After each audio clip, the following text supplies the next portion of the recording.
Société vieillissante, par Émile Berlern, en février 2023. Société vieillissante. Et si la société vieillit, c'est le signe que les gens se posent enfin des questions sur l'utilité de l'existence. C'est le signe qu'ils se demandent enfin pourquoi ils devraient contraindre d'autres personnes à exister. Des personnes comme elles, des personnes qui subiront les mêmes problèmes existentiels. Des personnes qui auront été déposées dans le décor apocalyptique terrestre, sans leur accord. Des personnes mises devant le fait accompli d'exister. À moins que, plus pragmatiquement, ils trouvent plus facile de ne pas traîner un boulet pour un quart de siècle. Est-ce un problème que la société vieillisse ? Il y a plusieurs points de vue. Celui du milliardaire et du gouvernant, c'est-à-dire de l'esclavagiste, et celui du mouton commun, le mouton normal, le mouton tondu. Le mouton qui fait les corvées dans la maison, le mouton naïf, le mouton populaire, qui permet à ces beaux messieurs de vivre dans le luxe et le farniente, et qui prennent les moutons pour des idiots, à tondre jusqu'à l'os, et à peler jusqu'au trognon, jusqu'à ce que la mort s'ensuive. Ce qu'ils sont effectivement, puisque la démocratie c'est le peuple, qui devrait s'enrichir, et non pas qui en enrichit quelques-uns. Le pourcentage d'esclavagistes est relativement constant.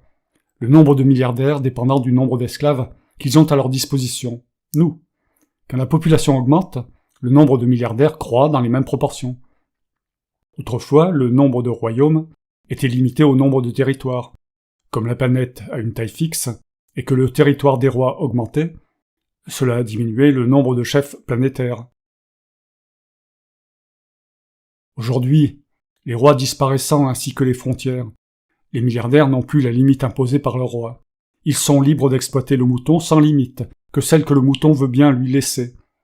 Aujourd'hui encore, le mouton est vraiment un bon vrai mouton de Panurge, fier de sa moutonnerie. Il aime l'abattoir.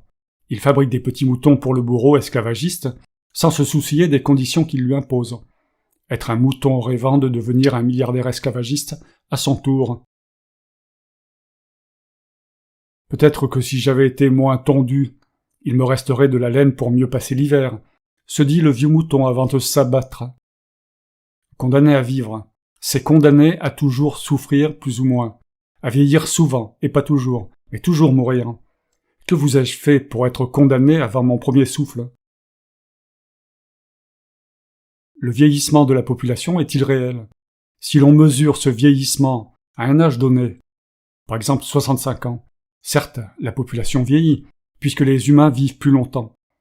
Mais si en France nous comptons le nombre de personnes en maison de retraite, terminant leur glissade en mode libre, sur le toboggan fatal, y en a-t-il tant que ça ?